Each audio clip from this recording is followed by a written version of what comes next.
It's me ഹെൽദിത and welcome back to my YouTube channel. നമ്മൾ ഇന്നത്തെ വീഡിയോ എന്ന് പറയുന്നത് റീസെന്റ് വരുന്ന ഒരുപാട് ക്വസ്റ്റ്യൻസിലുള്ള ഒന്ന് രണ്ട് ക്വസ്റ്റ്യൻസ് ആണ്. ഇങ്ങോട്ട് വരാൻ വേണ്ടിയിട്ട് നല്ലൊരു ഏജൻസി പറഞ്ഞുതരാവോ, നല്ലൊരു കോഴ്സ് പറഞ്ഞുതരാവോ എന്നൊക്കെ ഉള്ളത്. സെക്കൻഡ് ക്വസ്റ്റ്യൻ എനിക്ക് അങ്ങനെ ഹെൽപ്പ് ചെയ്യാൻ പറ്റില്ല, കാരണം ഓരോരുത്തരും ഓരോരോ ഫീൽഡൊക്കെ ആയിരിക്കും. ഞാൻ പഠിച്ചിട്ടുള്ളത് ബിടെക് ആണ്. അത് കഴിഞ്ഞിട്ട് ഞാൻ മാസ്റ്റേഴ്സ് ചെയ്യുന്നത് ഇലക്ട്രിക്കൽ റിലേറ്റഡ് ആയിട്ടുള്ള സാധനത്തിൽ തന്നെയാണ്. അപ്പോൾ ഫുഡ് ടെക്നോളജി പഠിച്ച ഒരാൾ അടുത്തത് എന്ത് ചെയ്യണം എന്നോട് ചോദിച്ചാൽ എനിക്ക് അറിയണ്ടാവില്ല.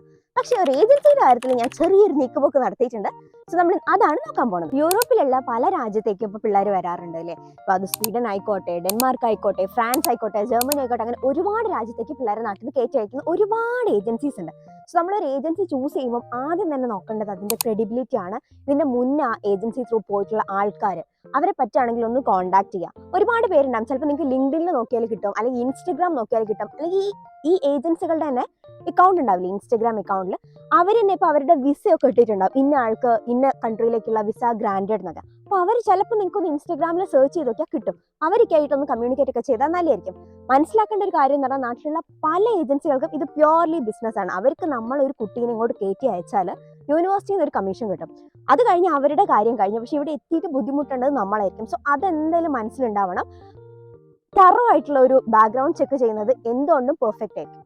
അതേപോലെ വേറൊരു കാര്യമാണ്, നാട്ടിലുള്ള പല ഏജൻസീസും പിള്ളേരോട് പറയുന്നത് വളരെ കുറച്ച് നമ്പർ ഓഫ് യൂണിവേഴ്സിറ്റീസ് ആണ്. അറ്റ്ലീസ്റ്റ് സ്വീഡന്റെ കേസിൽ കേട്ടോ. പക്ഷെ സ്വീഡനിൽ ഒരുപാട് യൂണിവേഴ്സിറ്റീസ് ഉണ്ട്. ഇപ്പൊ ഞാൻ പഠിക്കുന്നത് ലുണ്ട് യൂണിവേഴ്സിറ്റിയിലാണ്. അതല്ലാണ്ട് KTH, ഉപ്സല, അതുപോലെ ഒരുപാട് നല്ല റാങ്കിങ് ഉള്ള യൂണിവേഴ്സിറ്റീസ് ഉണ്ട്, ചാൾമേഴ്സ്.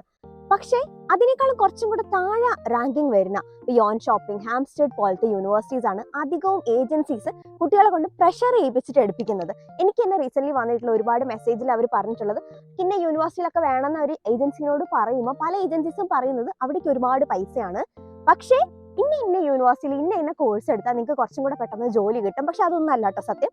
നിങ്ങൾ ആ കോഴ്സ് അല്ലെങ്കിൽ നിങ്ങൾ എടുക്കാൻ ഉദ്ദേശിക്കുന്ന കോഴ്സ് പഠിച്ചിട്ടുള്ളവരോടൊക്കെ കമ്മ്യൂണിക്കേറ്റ് ചെയ്താൽ നിങ്ങൾക്ക് മനസ്സിലാവും സ്വീഡനിൽ കറങ്ങിയുള്ള അവസ്ഥ എന്നത്. ഇപ്പം എൻ്റെ കേസിൽ ഞാൻ പറയുകയാണെങ്കിൽ, ഞാനിപ്പോൾ പഠിക്കുന്നത് സസ്റ്റൈനബിൾ എനർജി എഞ്ചിനീയറിംഗ് എന്ന് പറഞ്ഞിട്ടുള്ള കോഴ്സാണ്. അപ്പം ഞാൻ നാട്ടിൽ ഇലക്ട്രിക്കൽ ആൻഡ് ഇലക്ട്രോണിക്സ് ആണ് കഴിഞ്ഞിട്ടുള്ളത്. അപ്പോൾ ഇലക്ട്രിക്കൽ ആൻഡ് ഇലക്ട്രോണിക്സ് കഴിഞ്ഞ ഒരാൾക്ക് സസ്റ്റൈനബിൾ എനർജി എഞ്ചിനീയറിംഗ് എടുക്കാൻ പറ്റും. അതേപോലെ മെക്കാനിക്കൽ കഴിഞ്ഞ ഒരാൾക്കും അത് എടുക്കാൻ പറ്റും. പക്ഷെ നേരെ മറിച്ച് ഇപ്പോൾ സിവിൽ കഴിഞ്ഞ ഒരാൾക്ക് ഈ ഒരു കോഴ്സ് എടുക്കാൻ പറ്റില്ല. അപ്പം അധികവും ഐഡിയ അല്ലാണ്ട് ഇപ്പോൾ സിവിൽ കഴിഞ്ഞ കുട്ടീനെ കൊണ്ട് ഈ ഒരു കോഴ്സ് എടുപ്പിക്കാൻ നോക്കുമ്പോൾ ആ കുട്ടി ഇതിന് വേണ്ടിയിട്ടുള്ള പല റിക്വയർമെന്റ്സും മീറ്റ് ചെയ്തിട്ടുണ്ടാവില്ല. അപ്പോൾ അവരുടെ ഒരു കൊല്ലാണ് പോണത്. അപ്പം അങ്ങനെ ഒരുപാട് കാര്യങ്ങൾ ഇപ്പം ഇങ്ങോട്ട് വന്നാൽ അൺലിമിറ്റഡ് പാർട്ട് ടൈം ആണെന്ന് അനാവശ്യമായിട്ടുള്ള വാഗ്ദാനം തന്നിട്ട് ഇങ്ങോട്ട് കുട്ടികൾ എത്തിക്കുന്ന ആൾക്കാരുണ്ട്. അൺലിമിറ്റഡ് പാർട്ട് ടൈം ആണ്, സത്യമാണ്. പക്ഷേ പാർട്ട് ടൈം കിട്ടുക എന്നുള്ളത് ഭയങ്കര ബുദ്ധിമുട്ടാണ്. ഓൾസോ വേറൊരു കാര്യം എന്ന് പറഞ്ഞാൽ, ഇപ്പൊ പാർട്ട് ടൈം കിട്ടിയെന്ന് തന്നെ വെച്ചോ, നിങ്ങളുടെ ഷെഡ്യൂളുമായിട്ട് ആ ഒരു പാർട്ട് ടൈം ഒത്തു പോകാന്ന് പറയുന്നത് അതിനേക്കാളും ബുദ്ധിമുട്ടുള്ള ഒരു കാര്യമാണ്. എൻ്റെ ഒന്ന് ക്ലാസ്സിൽ ഒരൊറ്റ ആൾ പോലും പാർട്ട് ടൈം ചെയ്യുന്നില്ല. പക്ഷേ ഇപ്പം വീക്കിലി 2 ദിവസം 3 ദിവസം മാത്രം ക്ലാസ്സുകളുള്ള കോഴ്സുകളുണ്ട്.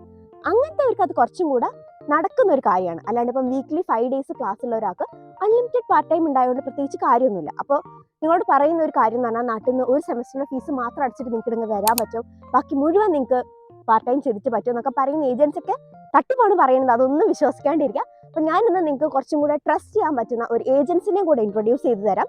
മെവിക്സ് മെന്റർ എന്നാണ് ഏജൻസിന്റെ പേര്. ഞാനിവിടെ അവരുടെ കോൺടാക്ട് ഡീറ്റെയിൽസ് കൊടുക്കാം. താഴെ ഡിസ്ക്രിപ്ഷനിൽ ഒരു ഇൻസ്റ്റഗ്രാം ഐഡിയും കൊടുക്കാം. ഓൾസോ ഒരു ഗൂഗിൾ ഫോമിന്റെ ലിങ്കും കൊടുക്കാം. ഇൻ കേസ് നിങ്ങൾക്ക് അവരെ കോൺടാക്ട് ചെയ്യണമെന്നുണ്ടെങ്കിൽ നിങ്ങൾ ആ ലിങ്ക് ഒന്ന് പൂരിപ്പിച്ചാൽ മതി. അവരുടെ ആൾക്കാർ നിങ്ങളെ ആയിട്ട് കമ്മ്യൂണിക്കേറ്റ് ചെയ്യും. സോ പല ഏജൻസീസും പറയുന്ന ഒരു കാര്യം എന്ന് പറഞ്ഞാൽ, അവർ SOP ചെയ്യാൻ ഹെൽപ്പ് ചെയ്യും, അക്കോമഡേഷൻ സർവീസ് ഉണ്ട്, എയർപോർട്ട് പിക്കപ്പ് ഉണ്ട്. ഇതൊക്കെ സെക്കൻഡറി ആണ്. ഇതൊന്നും ഇല്ലെങ്കിലും ആക്ച്വലി പ്രശ്നമല്ല. SOP എന്ന് പറയുന്നത് സ്റ്റേറ്റ്മെന്റ് ഓഫ് പർപ്പസ് ആണ്. നമുക്ക് ഇങ്ങോട്ടുള്ള ഒരു അഡ്മിഷനിൽ ഇമ്പോർട്ടൻ്റ് ആയിട്ടുള്ള ഒരു ഘടകമാണ്. സോ നിങ്ങൾ ചിന്തിക്കേണ്ട ഒരു കാര്യം, ഒരു ഏജൻസി നിങ്ങൾക്ക് ഒരു SOP ചെയ്തു തരുന്നതിനേക്കാളും നല്ലതായിരിക്കും നിങ്ങൾ കുറെ സമയം എടുത്തിട്ട്, അല്ലെങ്കിൽ നിങ്ങളെ ചുറ്റുള്ള ആൾക്കാരോട് ഒക്കെ ചോദിച്ചിട്ട് ഒരു SOP ചെയ്യാന്നുള്ളത്. അപ്പോൾ ഒരു ഏജൻസി അത് ചെയ്തു തരുന്നുണ്ട്, അതുകൊണ്ട് ഞാൻ ആ ഏജൻസിനെ ചൂസ് ചെയ്യാം അങ്ങനെ വിചാരിക്കേണ്ട ആവശ്യമില്ല. അതൊക്കെയാണ് എനിക്ക് മെയിൻ ആയിട്ട് ഈ ഏജൻസി സൈഡിൽ പറയാനുള്ളത്. പിന്നെ നിങ്ങൾ ശ്രദ്ധിക്കേണ്ട വേറൊരു കാര്യമാണ്, ചില ഏജൻസികൾ നമ്മളോട് തൊട്ടാ കാശാണ്, അങ്ങോട്ട് തിരിയാൻ കാശ്, ഇങ്ങോട്ട് തിരിയാൻ കാശ്. അങ്ങനത്തെ ആൾക്കാരായിട്ട് നിങ്ങൾ ട്രസ്റ്റ് ചെയ്യാണ്ടിരിക്കുക. ഇങ്ങോട്ട് വരാൻ വേണ്ടിയിട്ട് സത്യം പറഞ്ഞാൽ 5 പൈസേൻ്റെ ചിലവ് നിങ്ങൾ ഏജൻസിക്ക് കൊടുക്കേണ്ട ആവശ്യമില്ല. നമ്മൾ ഓൾറെഡി ഈ ട്യൂഷൻ ഫീസ് കൊടുക്കുന്നുണ്ട്, അതല്ലാണ്ട് നമ്മൾ എയർ ടിക്കറ്റ് നമ്മൾ എടുക്കുന്നുണ്ട്, നമ്മൾ വിസയ്ക്കുള്ള ഫീസ് നമ്മൾ വെക്കുന്നുണ്ട്. അതൊക്കെ നമുക്ക് അല്ലാണ്ട് അഡീഷണൽ കയ്യിൽ നിന്ന് പോകുന്ന ചിലവല്ലേ. അപ്പം അതിൻ്റെ കൂടെ നിങ്ങളൊരു ഏജൻസി ഫീസും കൂടെ കാണാണ്ടിരിക്കുക. ഏജൻസിക്ക് ആക്ച്വലി നമ്മൾ ഫീസ് കൊടുക്കണ്ട, 0 ചാർജിലാണ് മെവിക്സ് മെന്റർ ഒക്കെ നമ്മളെ ഫുൾ അഡ്മിഷൻ പ്രോസസ്സ് ചെയ്യുന്നത്. ഞാൻ പിന്നെയും പറയുകയാണ്, നിങ്ങൾക്ക് അവരുമായിട്ട് കോൺടാക്ട് ചെയ്തിട്ട് നിങ്ങൾക്ക് ട്രസ്റ്റ് ചെയ്യണമെന്ന് തോന്നുകയാണെങ്കിൽ മാത്രം, നിങ്ങൾക്ക് അതിന് താല്പര്യം ഉണ്ടെങ്കിൽ മാത്രം നിങ്ങൾ പ്രൊസീഡ് ചെയ്താൽ മതി. ഞാൻ എന്തായാലും അവരുടെ കോൺടാക്ട് ഡീറ്റെയിൽസ് ഒക്കെ താഴെ കൊടുക്കാം. ഇത് ഞാൻ എന്തുകൊണ്ടാണ് ഇപ്പം ഇങ്ങനെ ഒരു വീഡിയോയിൽ പറയുന്നതെന്ന് വെച്ചാൽ, റീസെന്റ് നാട്ടിൽ തന്നെയുള്ള ഒരുപാട് സോ കോൾഡ് റെപ്യൂട്ടഡ് ഏജൻസീസ് 40,000 50,000 ഒക്കെയാണ് പല ടോപ്പ് റാങ്ക്ഡ് യൂണിവേഴ്സിറ്റിയിലേക്കും പോകാൻ വേണ്ടിയിട്ട് പിള്ളേരോട് വാങ്ങിക്കുന്നത്. പക്ഷെ അങ്ങനെ ആവശ്യമില്ല കേട്ടോ. ഇപ്പം ഫോർ എക്സാമ്പിൾ ലുണ്ട് യൂണിവേഴ്സിറ്റി അല്ലെങ്കിൽ KTHലേക്ക് ഒരു അഡ്മിഷൻ എടുക്കാൻ 60,000 ഒക്കെ ചോദിച്ചിട്ടുള്ള ഏജൻസീസ് ഉണ്ടെന്ന് ഞാൻ കേട്ടു. എനിക്ക് ഇങ്ങോട്ട് വരുമ്പോൾ അങ്ങനെയൊന്നും ചിലവായിട്ടില്ല. എനിക്കൊരു 5,000 ആയിരുന്നു. ഈവൺ ആ 5,000 ആവശ്യം പോലും ആക്ച്വലി ഇല്ല.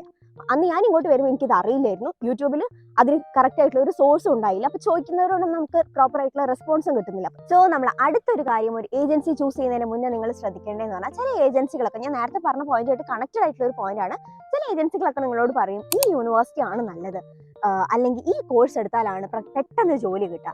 പക്ഷെ നിങ്ങളിപ്പോൾ പ്യോർലി അക്കാഡമിക്സ് ഒക്കെ നോക്കി അല്ലെങ്കിൽ അക്കാഡമിക്സ് ഓറിയന്റഡ് ആയിട്ട് ഇങ്ങോട്ട് വരുന്ന ഒരാളാണെങ്കിൽ എന്തായാലും നിങ്ങൾ അതിൻ്റെ ഒരു ബാക്ക്ഗ്രൗണ്ട് ചെക്ക് ചെയ്തിട്ടുണ്ടാവും എനിക്കറിയാം. അപ്പം നിങ്ങൾ ഒരിക്കലും ഏജൻസിക്ക് ആ ഒരു റോള് വിട്ടുകൊടുക്കേണ്ട ആവശ്യമില്ല. അപ്പം അങ്ങനെ ഒരു റോള് പിടിച്ചു വാങ്ങുന്ന ഒരു ഏജൻസി ആണെങ്കിൽ ഡെഫിനറ്റ്ലി അതൊരു നോ ആണ്, അത് ചെയ്യാണ്ടിരിക്കുക. സോ നിങ്ങളിപ്പോൾ ഒരു ഏജൻസിനെ നോക്കുന്നുണ്ടെങ്കിൽ നിങ്ങളെ ആവശ്യം നിങ്ങൾ അങ്ങോട്ട് പറയുക, അവർ നിങ്ങളെ അതിന് അസിസ്റ്റ് ചെയ്യുക എന്നുള്ളതാണ് അവരുടെ ഒരു ദൗത്യം അല്ലെങ്കിൽ അവരുടെ ഒരു റോൾ എന്ന് പറയുന്നത്. സോ നിങ്ങൾ ചെയ്യേണ്ടത് അക്കാഡമിക്സ് നോക്കിയിട്ട് വരികയാണെങ്കിൽ കഴിയുന്നതും നല്ല റാങ്കിങ് ഉള്ള യൂണിവേഴ്സിറ്റീസ് എടുക്കുക. ഞാൻ പറയാനുള്ള ഒരു റീസൺ എന്താണെന്ന് വെച്ചാൽ, ഇപ്പം KTH പോലത്തെ ഒരു യൂണിവേഴ്സിറ്റിയിൽ അല്ലെങ്കിൽ ലുണ്ട്, ഉപ്സല, ചാൽമേഴ്സ് പോലത്തെ ഒരു യൂണിവേഴ്സിറ്റിയിലുള്ള ഒരു കോഴ്സിന്റെ സെയിം ഫീസ് എന്താണോ അത് തന്നെയാണ് നിങ്ങൾ കുറച്ചും കൂടെ റാങ്കിങ് കുറവുള്ള യൂണിവേഴ്സിറ്റി ആണെങ്കിലും കൊടുക്കേണ്ടി വരുന്നത്. സോ നിങ്ങൾക്ക് ഫീസിന്റെ കാര്യത്തിൽ ഒരു വ്യത്യാസവും ഈ 4 യൂണിവേഴ്സിറ്റി അല്ലെങ്കിൽ ഏത് യൂണിവേഴ്സിറ്റി ആണെങ്കിലും വരുന്നില്ല. പിന്നെ കോഴ്സ് ഡ്യൂറേഷന്റെ കാര്യം, പല യൂണിവേഴ്സിറ്റീസും 2 ഇയർ കോഴ്സസ് ആണ് മെയിൻലി ഓഫർ ചെയ്യുന്നത്. എനിക്ക് ചില യൂണിവേഴ്സിറ്റീസ് 1 ഇയർ കോഴ്സ് എടുക്കുന്നുണ്ടെങ്കിൽ ചില ഏജൻസീസ് പറയും 1 ഇയർ കോഴ്സ് എടുത്താൽ മതി. പക്ഷെ 1 ഇയർ കോഴ്സ് എടുക്കുന്നതുകൊണ്ട് അതിൻ്റെതായിട്ടുള്ള ബുദ്ധിമുട്ടുകളും ഉണ്ട്. ചിലർക്ക് ഇപ്പം എവിടെ പോയാലും കഴിയുന്ന ആൾക്കാർക്കാണെങ്കിൽ വലിയ പ്രശ്നം ഉണ്ടാവില്ല. പക്ഷെ ഞാൻ പറയുകയാണെങ്കിൽ കഴിയുന്നതും ഒരു 2 ഇയർ കോഴ്സ് എടുക്കുക എന്നുള്ളതാണ് ഞാൻ പറയുക. എൻ്റെ ഒരു പ്രിഫറൻസ് അതാണ്. സോ ഇപ്പോൾ ഏജൻസി നിങ്ങളോട് പറയുകയാണ് 1 ഇയർ കോഴ്സ് എടുത്ത് പെട്ടെന്ന് അങ്ങോട്ട് പോയാൽ പെട്ടെന്ന് അവിടെ ജോലി കിട്ടും. ചിലർക്ക് കിട്ടും. എൻ്റെ തന്നെ ഒരു ഫ്രണ്ടിന് കിട്ടിയ ആളുണ്ട്. പക്ഷെ എല്ലാവർക്കും അത് അത്ര ഈസിലി നടക്കുന്ന ഒരു കാര്യം ആയിക്കൊള്ളണമെന്നില്ല. സോ അത് നിങ്ങളൊന്ന് മനസ്സിൽ വെക്കുക. അപ്പം നല്ല നല്ല യൂണിവേഴ്സിറ്റിയിലേക്കുള്ള അഡ്മിഷൻ എടുക്കാൻ വേണ്ടിയിട്ട് നിങ്ങൾക്ക് ആഗ്രഹം ഉണ്ടെങ്കിൽ അതിന് തന്നെ പോവാം. നേരെ മറിച്ചപ്പോൾ നിങ്ങൾ മാരീഡ് ആയിട്ട് ഒരു കുട്ടിയൊക്കെ ആയിട്ടാണ് വരുന്നത്, നിങ്ങൾ എങ്ങനെയെങ്കിലും ഒരു യൂറോപ്യൻ കൺട്രിയിൽ എത്തണം എന്നുള്ളൊരു ആഗ്രഹമാണ് നിങ്ങൾക്ക് വെച്ചാൽ, കഴിയുന്നതും കുറച്ച് അക്കാഡമിക്കലി ലൈറ്റ് ആയിട്ടുള്ള കോഴ്സസ് ചൂസ് ചെയ്യാൻ തന്നെ നോക്കുക. അല്ലാണ്ട് ചിലപ്പോൾ നിങ്ങൾക്ക് പാർട്ട് ടൈമിന് പോകേണ്ടി വരും, കൊച്ചിനെ നോക്കേണ്ടി വരും, വീട്ടിലെ കാര്യം നോക്കേണ്ടി വരും, അതിന് കൂടെ പഠിക്കേണ്ടി വരും. അപ്പോൾ ഈ ക്രെഡിറ്റ്സ് എന്ന് പറഞ്ഞൊരു സാധനം വളരെ ഇമ്പോർട്ടൻ്റ് ആണ്. അപ്പോൾ അത് കിട്ടിയിട്ടില്ലെങ്കിൽ ചിലപ്പോൾ നിങ്ങൾ തിരിച്ച് നാട്ടിലോട്ട് പോകേണ്ടി വരും. അതൊക്കെ ഒന്ന് മനസ്സിൽ വെച്ചിട്ട് വേണം ചെയ്യാൻ വേണ്ടിയിട്ട്. പിന്നെ ഈ അൺലിമിറ്റഡ് പാർട്ട് ടൈമിന്റെ കാര്യം ഞാൻ നേരത്തെ പറഞ്ഞല്ലോ. സ്പൗസ് ആയിട്ട് വരുന്ന ഒരാൾക്ക് എന്തായാലും അൺലിമിറ്റഡ് ആയിട്ട് പാർട്ട് ടൈം ചെയ്യാൻ പറ്റും കേട്ടോ. അതും കൂടെ ഇതിന്റെ കൂടെ ഒന്ന് ആഡ് ചെയ്യാന്ന് വിചാരിച്ചു. പിന്നെ അതും പല ഏജൻസീസും സ്വീഡനെ പ്രൊമോട്ട് ചെയ്യുമ്പോൾ പറയുന്ന ഒരു കാര്യമാണ്. അത് സത്യമാണ്. പക്ഷേ ആസ് എ സ്റ്റുഡൻറ്, നിങ്ങൾ സ്റ്റുഡൻറ് മാത്രമായിട്ട് വരികയാണെങ്കിൽ ചിലപ്പോൾ നിങ്ങൾക്ക് പാർട്ട് ടൈം ചെയ്യാനുള്ള സമയം കിട്ടിക്കൊള്ളുന്നില്ല എന്നുള്ളതാണ് എന്താ പറയുക ഒരു വാസ്തവം. സോ അതൊക്കെയാണ് നിങ്ങൾ ഒരു ഏജൻസിനെ ചൂസ് ചെയ്യുമ്പോൾ നിങ്ങൾ കഴിയുന്നതും അവരുടെ ബാക്ക്ഗ്രൗണ്ട് ചെക്കും അവരുടെ ത്രൂ പോയിട്ടുള്ള ആൾക്കാരും അവർക്ക് നിങ്ങളോടുള്ള അപ്രോച്ചും അവർ നിങ്ങളോട് എന്തിനൊക്കെ കാശ് ചോദിക്കുന്നുണ്ടെന്നുള്ളതും അവർ നിങ്ങൾ ഏതെങ്കിലും ഒരു കോഴ്സിലേക്ക് ഇങ്ങനെ പുഷ് ചെയ്യുന്നുണ്ടോ അതൊക്കെ നോക്കിയിട്ട് വേണം ഫൈനലൈസ് ചെയ്യാൻ. ഞാൻ എഗെയിൻ പറയുന്നു, വെവെക്സ് മെന്ററിന്റെ കോൺടാക്ട് നമ്പർ ഞാൻ സ്ക്രീനിൽ കൊടുക്കാം, താഴെ ഡിസ്ക്രിപ്ഷനിൽ അവരുടെ ഡീറ്റെയിൽസും കൊടുക്കാം, ഗൂഗിൾ ഫോം ലിങ്കും കൊടുക്കാം. സോ ദാറ്റ് ഇൻ കേസ് നിങ്ങൾക്ക് താല്പര്യം ഉണ്ട് വെച്ചോ 2025 ജാൻ ഇൻടേക്കോ 2025 ഓഗസ്റ്റ് ഇൻടേക്കാണ് മെയിൻ ഇൻടേക്ക് വരിക. അപ്പോൾ അതിലേക്ക് നിങ്ങൾക്ക് താല്പര്യം ഉണ്ടെങ്കിൽ ഇപ്പോഴേ നിങ്ങൾക്ക് സ്റ്റാർട്ട് ചെയ്ത് തുടങ്ങാം. അപ്പോൾ നിങ്ങൾക്ക് കോഴ്സ് ഏതൊക്കെയാണെന്നൊക്കെ നോക്കി തുടങ്ങാം. സോ അതാണ് നമ്മൾ ഇന്നത്തെ വീഡിയോ. കുറേ കാലമായിട്ട് കുറേ പേര് ചോദിക്കുന്ന ഒരു ക്വസ്റ്റിനുള്ള ആൻസർ ആണ്. സോ നിങ്ങൾക്ക് ഈ വീഡിയോ ഇഷ്ടമായിട്ടുണ്ടെങ്കിൽ എന്തായാലും ലൈക്ക് ചെയ്യുക, നമ്മുടെ ചാനൽ സബ്സ്ക്രൈബ് ചെയ്തിട്ടുണ്ടെങ്കിൽ സബ്സ്ക്രൈബ് ചെയ്യുക. മറ്റൊരു അടിപൊളി വീഡിയോ ആയിട്ട് കാണാം. ബൈ.